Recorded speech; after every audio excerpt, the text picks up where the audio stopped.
ناظرین گرامی السلام علیکم ورحمۃ اللہ وبرکاتہ۔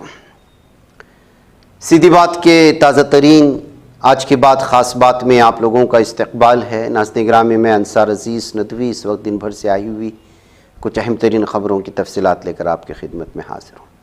آئیے تفصیلات کی جانب بڑھتے ہیں۔ الیکشن کمیشن نے غیر منظور شدہ سیاسی پارٹیوں کے خلاف قدم بڑھا دیا ہے۔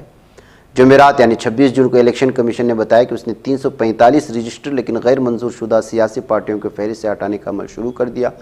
الیکشن کمیشن کے مطابق ان پارٹیوں نے 2019 سے اب تک یعنی گزشتہ 6 سالوں میں ایک بھی انتخاب میں حصہ نہیں لیا، جو رجسٹریشن کو برقرار رکھنے کے لیے ضروری شرط ہے۔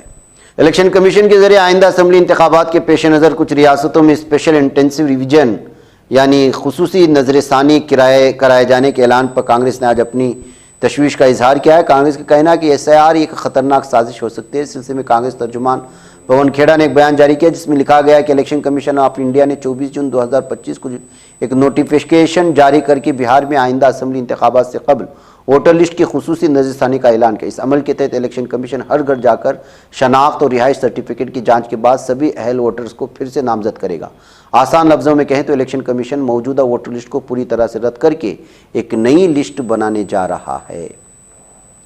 ایران اور اسرائیل کے درمیان جنگ بندی سے عالمی سطح پر کچھ سکون ضرور میسر ہوا، لیکن یہ اندیشہ برقرار ہے کہ دونوں ممالک میں سے ایک نے بھی جنگ بندی کی خلاف ورزی کی تو حالات پھر کشیدہ ہو سکتے ہیں۔ اس بیچ ہندوستانی وزیر خارجہ ڈاکٹر ایس جے شنکر نے جمعرات کو ایرانی وزیر خارجہ سید عباس عراقچی سے بات کی۔ اس بات چیت کی جانکاری ایس جے شنکر نے social media platform X پر 27 جون کو دی ہے۔ شاہجہاں اور ممتاز کی عظیم محبت کی نشانی تاج محل میں ایک ایسی خرابی پیدا ہو گئی جو فکر انگیز ہے۔ محبت کی اس نشانی میں موجود سب سے بڑے گنبد سے پانی ٹپکنا شروع ہو چکا ہے۔ یہ حیرت انگیز ہے کیونکہ پانی نچلے حصے سے نہیں ٹپک رہا بلکہ 73 میٹر کی اونچائی پر موجود گنبد سے ٹپک رہا ہے۔ لوگ سوال کرنے لگے ہیں کہ آخر اتنے اوپر گنبد تک پانی پہنچا کس طرح۔ لوک سبھا میں اپوزیشن لیڈر کانگریس کے رکن پارلیمان راہل گاندھی نے جمعہ کے روز قبائلی سماج کے نمائندوں سے ملاقات کی۔ ان کے مسائل پر تفصیلی گفتگو۔ اس دوران انہوں نے قبائلی قیادت کو مضبوط کرنے اور کانگریس کو نچلی سطح پر فعال بنانے کے لیے ایک نئے منصوبے کا اعلان کیا ہے۔ ایران اور اسرائیل کے درمیان جاری کشی کے دوران ہندوستان نے اپنے شہریوں کو بحفاظت نکالنے کے لیے 18 جون کو آپریشن سندھو کا آغاز کیا تھا، جس کے تحت اب تک 4400 سے زائد ہندوستانیوں کو ایران اور اسرائیل سے نکالا جا چکا ہے۔ وزارت خارجہ نے جمعرات کی رات تفصیلات ایک پوسٹ کے ذریعے شیئر کی ہے۔ اتر پردیش کے ضلع امیٹھی میں غریبوں کے لیے مفت راشن اسکیم کے تحت تقسیم کیے جانے والے غذائی اجناس کی بوریاں مٹی اور نمک سے آلودہ پائی گئی۔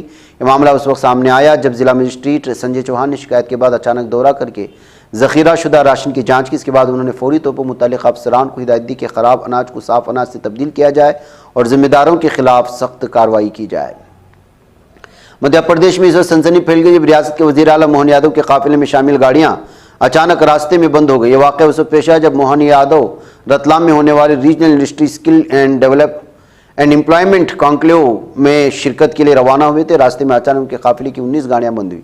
اس کے بعد فوری طور پر تفتیش شروع کی۔ جانچ کے دوران حیران کن انکشاف ہوا کہ گاڑیوں کے فیول ٹینک میں جو ڈیزل بھرا گیا تھا اس میں بڑی مقدار میں پانی بھی شامل کیا گیا تھا۔ حکام نے بتایا کہ جن گاڑیوں میں 20 لیٹر ڈیزل ڈلوایا گیا ان میں سے تقریباً 10 لیٹر پانی نکلا۔ کانگریس لیڈر جے رام رمیش نے آر ایس ایس پر شدید تنقید کرتے ہوئے کہا کہ اس نے کبھی بھی ہندوستان کے آئین کو مکمل طور پر قبول نہیں کیا۔ اس پر جاری بیان میں الزام لگا کہ آر ایس ایس نے 30 نومبر 1949 ہی سے ڈاکٹر امبیڈکر، پنڈت نہرو دیگر آئین سازوں پر حملے شروع کر دیے تھے۔ ان کے مطابق آر ایس ایس کے اپنے الفاظ سے ظاہر ہوتا ہے کہ وہ آئین کو مسترد کرتی ہے کیونکہ منوسمرتی سے متاثر نہیں تھا۔ چین کے شہر کنگداؤ میں جمعرات کو شنگھائی تعاون تنظیم کے رکن ممالک کے وزرائے دفاع کا اجلاس ہوا۔ تاہم اس اجلاس میں مشترکہ بیان منظور نہ ہو سکے۔ ہندوستان اس پر وضاحت دیتے ہوئے کہا کہ اس نے بیان میں دہشت گردی سے متعلق اپنے خدشات کو شامل کرنے کی تجویز دی تھی جسے ایک رکن ملک نے قبول کرنے سے انکار کیا۔ اس کے باعث اتفاق رائے نہیں بن سکی۔ ہندوستان نے مشترکہ بیان پر دستخط کرنے سے انکار کر دیا ہے۔ ممبئی کی عدالت نے مہاراشٹر کے وزیر بی جے پی رہنما نتیش رانے کے خلاف غیر ضمانتی وارنٹ جاری کر دیا۔ کارروائی شیو سینا کی سینئر رہنما اور راجیہ سبھا کے رکن سنجے راوت کی جانب سے دائر کردہ ہتک عزت کی شکایت پر کی گئی ہے۔ آئین کی تمہید میں شامل سوشلسٹ اور سیکولر جیسے الفاظ پر نظر ثانی کی اپیل والے راشٹریہ سوئم سیوک کے جنرل سیکریٹری دتاتریہ ہوسبوڑے کے بیان نے تنازع کھڑا کر دیا۔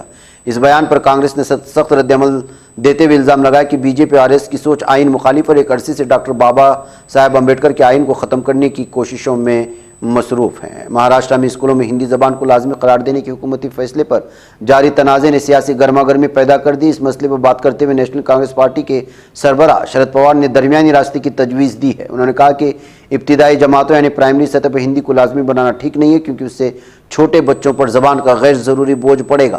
ان کا کہنا تھا کہ بچوں کو ابتدائی تعلیم ان کی مادری زبان میں ہی ملنی چاہیے تاکہ وہ مضبوط تعلیمی بنیاد کے ساتھ آگے بڑھ سکیں۔ عام آدمی پارٹی ایم پی سنجے سنگھ نے جمعرات کو اتر پردیش میں 27,000 سرکاری اسکولوں کو بند کیے جانے کی حکومت کے فیصلے کے خلاف لوگوں میں غصہ ہے اور گاؤں گاؤں میں اس کے خلاف احتجاجی مظاہرہ شروع ہو چکا ہے۔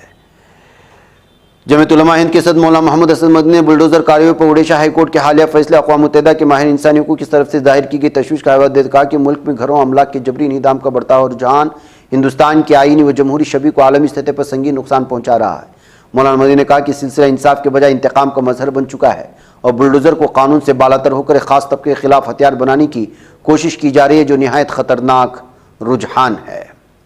امریکی صدر ڈونلڈ ٹرمپ نے ڈیموکریٹک پارٹی پر سنگین الزام عائد کرتے ہوئے کہا کہ اس کے ارکان نے ایران میں امریکی فضائی حملوں سے متعلق خفیہ انٹیلیجنس رپورٹ لیک کی، جو قومی سلامتی کے لیے بڑا خطرہ ہے۔ انہوں نے مطالبہ کیا اس لیک پر ذمہ داران کے خلاف مقدمہ درج کیا جانا چاہیے۔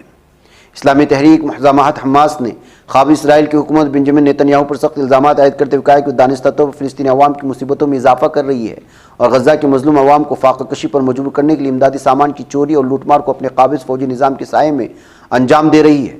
تحریک نے ان وحشیانہ کارروائیوں کو ناکام ہتھ کنڈے قرار دیا جو اہل غزہ کے بلند شعور، غیرت مند قبائل اور وفادار خاندانوں کے سامنے دم توڑ چکے ہیں۔ یمن کے انصار اللہ تحریک نے قائد عبدالملک حوثی نے کہا ہے کہ فلسطینی عوام کے ساتھ بھرپور مسلسل حمایت جاری رہے گی، خصوصاً بحر احمر کو قابض اسرائیل کے بحری نقل و حرکت کے لیے بند کر کے اور رشراش بندرگاہ کو مفلوج کر کے ایلات ہم اپنی مزاحمتی پوزیشن مزید مضبوط کر رہے ہیں۔ یورپی کونسل نے جمعرات کے روز برسلز میں ہونے والے اپنے اجلاس کے اختتام پر ایک بار پھر زور دے کر مطالبہ کیا کہ غزہ پر قابض اسرائیل کی مسلط کردہ جنگ کو فوری طور پر روکا جائے اور تمام جنگی قیدیوں کو غیر مشروط طور پر رہا کیا جائے تاکہ دشمنی اور خونریزی کے اس اندوہناک سلسلے کو مستقل طور پر ختم کیا جا سکے۔ القسام بریگیڈ اسلامی تحریک مزاحمت حماس نے جمعرات کے روز مشترکہ بیان میں ایران کے القدس فورس میں فلسطینی امور کے سربراہ جنرل محمد سعید ایزدی المعروف الحاج رمضان کو زبردست خراج عقیدت پیش کرتے ہوئے ان کی شہادت پر گہرے رنج و غم کا اظہار کیا ہے۔ ایزدی کو حالیہ دنوں میں ایران پر قابض اسرائیل کی مجرمانہ جارحیت کے دوران نشانہ بنا کر شہید کر دیا گیا تھا۔ لبنان اسلامی مجاہد حزب اللہ کے سیکریٹری جنرل شیخ نعیم قاسم نے کہا کہ اسلامی جمہوریہ ایران پر حالیہ امریکی و صہیونی حملہ بلا جواز اور کھلی جارحیت ہے، جن کا مقصد صرف فلسطینی مزاحمت کی آزادانہ قوت کو ختم کرنا اور ہر اس آواز کو دبانا جو سرزمین فلسطین کی آزادی کے لیے بلند ہو۔ یمن عوامی تحریک انصار نے خبردار کیا کہ قابض اسرائیل نے یمن کو دوبارہ نشانہ بنانے کی کوشش کی تو اس کے رد عمل میں ایسا زلزلہ خیز جواب دیا جائے گا جس کے قابض دشمن کو بہت بھاری قیمت چکانی پڑے گی۔